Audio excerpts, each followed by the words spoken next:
Thank you very much. I'm going to be really quite brief and really focused on the aspects of the program of change at South Australia itself, particularly how the structure of the program has evolved since it was first launched in October 2012, and then I'll give you time to grill Irma, which will be the most fun for this morning. I have been managing change at South Australia since before it was launched, so around late July, early August 2012. I now co-manage the program with my colleague Jess Carboni.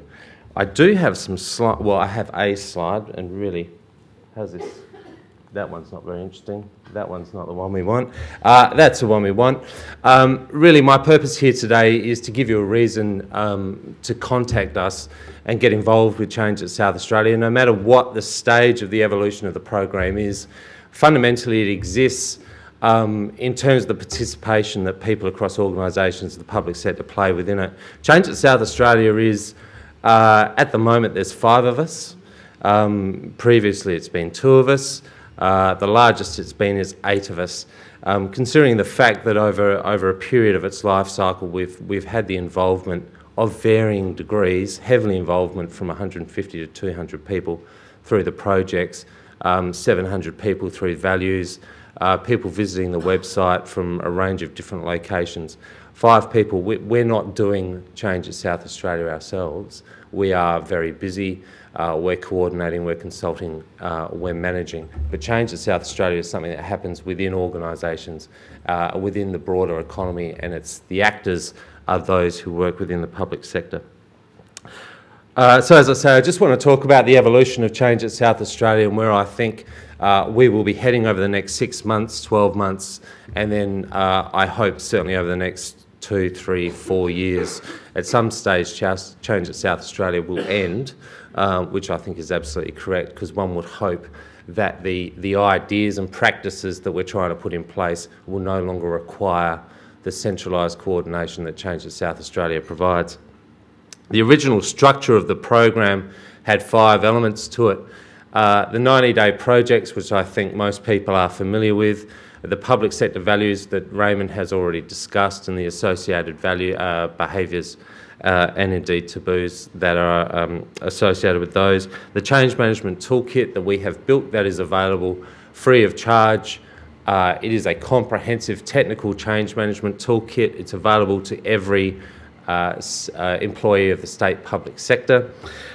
We provide training along with that as well. We have a communications aspect, mostly through the Change at South Australia website, and that will be integrated with the new Office for the Public Sector website. And we provide networking opportunities largely through the ways in which the 90-day projects are coordinated. The original concept for the program was that it would end in March 2014, obviously March this year.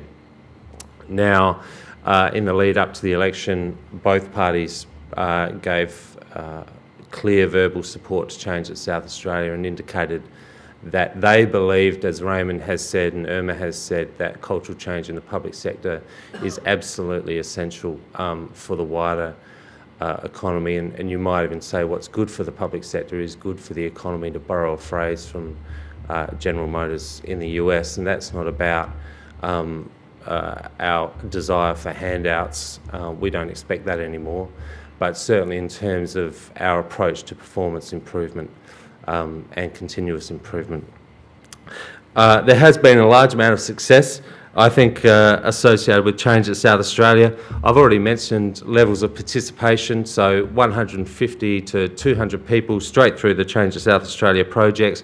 We've engaged well over 1,800 people throughout that time. That includes organisations from right across the economy, private sector, non-government associations, government associations, local, federal, individuals, people working on the land, people working in industries, so on and so forth. Every department has been involved, huge number of policy areas. I won't try and name them all. Engagement on values, as I say, around 700 people involved through that. As Irma will testify, we're getting a lot of interest from interstate and overseas on this program as well, which indicates that the issues that South Australia faces in terms of its public sector are shared in Western democracies right around the world. So it's good to be at the forefront, and I really believe that we are. Where have we been less successful? Well, sustainable cultural change isn't something that happens overnight. When I first started on this program, a lot of people seemed to think that the program was going to last for 90 days rather than have people in 90 days. Good luck with that. Obviously, sustainable cultural change is something that takes a long time to even get started, and once it's started, it's not something that has an end date. It's something that continually evolves. What we're trying to do is provide some parameters and guide that cultural evolution in a certain direction. Information silos are very much still in place. That's not unusual for a sector the size of the South Australian public sector or the age of the South Australian public sector, but as speakers have already indicated, it's a significant challenge for us. Values are being embedded in agencies through a range of strategies. Some agencies are literally just pulling them down and plugging them in. Some are engaging employees. Some are actually cross-referencing their current values with the public sector values with a view that over time that they will look at the public sector values and how they can embed them a little more thoroughly. Public sector change continues. And Change at South Australia really should be a centre of excellence in change management. I think anyone working in the state public sector in 2014, whether you're in DeMite or in DeFeast, which has now become a state development, or whether you work in the Office for the Public Sector, where I work with Irma as Commissioner, we all know that change is just, it's just consistent. It happens like that. It comes out of nowhere. We've got to be experts in change and not let those sudden movements become sudden interruptions to the way in which we work together and the way in which we deliver services. So we need to build that capability in agencies, and that's an absolute priority for Change at South Australia. And we've already started quite a bit of work with a range of agencies. And I note that most agencies now have some sort of change program in place, including education, health, DPC, PIRSA, DCSI. Some of those programs predate Change at SA, but not many of them. Some of them Change at DPC and Change at PIRSA, obviously, are modelled on the work that we've done, which we're thrilled about, I have to say. I want to talk about the 90-day projects, and I'll move through this fairly quickly. The projects, fundamentally, for those who aren't familiar with them, they provide a spotlight on a specific body of work that is designed to deal with a complicated issue for the public sector. They are accelerated processes. We have a consultancy team, Jess Carboni, Frank Primorano and Grace Smith, who provide coaching and mentoring services, provide workshop facilitation, provide change management expertise, some project management assistance, generally provoke and prod and push people in the direction that they need to go, which can often be quite difficult in when dealing with complicated projects. They also originally designed, and this is an idea that Raymond brought to the table in the original concept, as a lens through which we see the public sector values in action. And this was actually the primary role of the 90-day projects. They picked up momentum because they were getting things done, but the original concept was through the 90-day projects we see public sector values turning into behaviours and perhaps shining a light on a new way of working for the public sector and indicating some area of how we might evolve as a sector, which of course would require that the projects start to tackle issues that are not necessarily part of everyday business. May 2014, we did the last round of the first iteration of Change at South Australia. We originally planned 20 projects, we did 46. We took a break for probably 2 months, and Jess Carboni led the team through a period of analysis, whereas we were taking 1, 2, 3 weeks break in between. We now took about 8, 9, perhaps a little longer, to look at the projects, learn from them, really understand what was going on. And I want to share some of those findings with you because it indicates where I think the projects can go and where we can really add value to anybody who wants to start to get involved with change at South Australia in this area. So we started with some very complicated projects, and I would argue that we've moved now into very complex projects. A complicated project would be from rounds 1 and 2, we worked on what was known as criteria-led discharge, which was implemented in Flinders Medical Centre, as well as in round 2 at Lyell, McEwen and Queen Elizabeth Hospital, specific units in those areas. These were single portfolio projects. The problems were known, the solutions were known. There was nothing easy about doing criteria-led discharge. There were significant cultural barriers and practical barriers to getting that implemented, but we got it done because the 90-day projects provide that consultancy service and shine that spotlight and keep people productive. Now, 18 months later, we're working in areas that are highly complex, have organisations, up to 7 or 8 organisations at one time.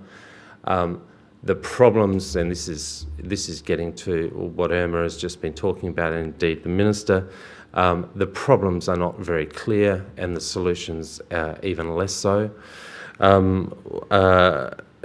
It's complex policy areas that could deal with recidivism, could deal with chronic truancy from schools, could deal with the effect of the closure of the automotive manufacturing industry, not just on those who work within that industry, but those who live in communities that have looked to that industry for their sustainability. So what are the socio-economic impacts of that?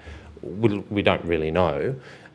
This is a significant challenge for government leaders. It provides a new context for us to see leaders in work. It's a movement from government as leader to government as equal partner, turning up to the table with information, looking to build solutions together. It is a movement into ambiguity. Irma's already indicated this during her presentation.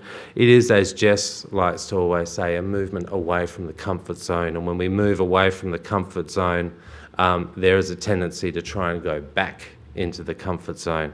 Our role through the consultants is to help you sustain that place of ambiguity and work in that place of complexity, and to ask what are the behaviours vis-a-vis the public sector values that you need to have in place to make this project successful. I realise I'm being a little bit obtuse, but I'm trying to get through this as quickly as possible, so I don't want to go too deep into examples. These are strong implications for leaders, and we need to ask the question, do organisations develop leaders for this type of work? Leadership development is highly contextual, and quite rightly so. Not all organisations require that their leaders are developed in this way. Often they require that leaders are developed for the technical requirements of that organisation. We want to complement that, not replace it by any stretch of the imagination, because that would mean that organisations would fall on a heap. We want to complement that by in effect, recontextualising leadership development by making sure that we are tending these 90-day projects into more complex territory, appropriately complex. We're not just trying to drive people up the wall. The fact that we had moved from complicated projects into complex projects without really revisiting the way in which we were doing these projects, because we were moving so quickly, meant that in some cases people were getting 60 days into the project before they really understood what the problem was. So they had about 30 days in which to enact the solution. Jess and the team quite rightly decided that it was time to revisit the process and go back and implement something where that first 60 days of problem identification, that movement into complexity, was something that was tackled prior to day 1 of the 90 days. So what we've now implemented is a series of design workshops that Jess and the team are running. These are running regularly on a monthly basis. I encourage anybody who has a sense of a project, a sense of an issue that they would like to address, be it through Change at South Australia or not, turning up to the design workshops and turning up to the information sessions doesn't mean that you have to go into a 90-day project with Change at South Australia. It means you can take advantage of the free services that we provide and everything that we provide is free, certainly to South Australian state public sector employees. We've not charged anyone outside of government yet, and I don't see why we would. But these are all free services. I absolutely encourage you to come along. Throughout that process, we go through ideation, identifying stakeholders, identifying types of information. We move you towards appropriate complexity, ask what the cultural assumptions are at work that might create barriers to those projects being implemented, and what essentially are the public sector value-based behaviours that are really going to help you break through. We have an information session next week, which is on the 4th of September. We'll be having information sessions around 90-day projects on a monthly basis, along with those design projects. I encourage everybody to come along. Yes, they are up there. That is my contact details at the top. Feel free to contact Jess Carboni. She is actually here. She's resplendent in gold in the second row. There you go. Feel free to contact Jess. I will point out the high performance framework as well, because really in the 90-day projects, it's day 91, that is what matters. How we move from creating a lens in a complex area, we take those lessons about behaviours and leadership development and start to embed them in agencies, knowing that cultural change in agencies actually rests upon a certain amount of structural change. We need to be ready to make that change. It could be a tweak. It's not about throwing the whole thing out. There's no desire to do that. But our capacity to make those changes, as I've said, organisations are already implementing change programs. We are working with agencies where we're only more interested in working with agencies and listening to the demand that agencies put upon us. Perhaps in previous reform programs we've made the mistake of going around the other way and putting demand on agencies. That's not a mistake we will be making again. The high performance framework, which is being led by John Alderman, who is also here, and I'll get him to raise his hand just so that people can see him if they want to talk to him afterwards. John is now redesigning the high performance framework. Currently it's a continuous performance improvement tool for organisations. It will be made available for managers and directors right across the public sector to share information, language and methodologies in continuous improvement and performance excellence. This is a constantly evolving program. We have a lot more in store, but the evolution obviously will depend almost entirely on the types of demands that are made on us by the people who are receiving our services, and I encourage everybody to make use of the contact details that are provided on that slide to let us know what it is you require. And that really is about it for me. It was probably a long one, but thank you very much.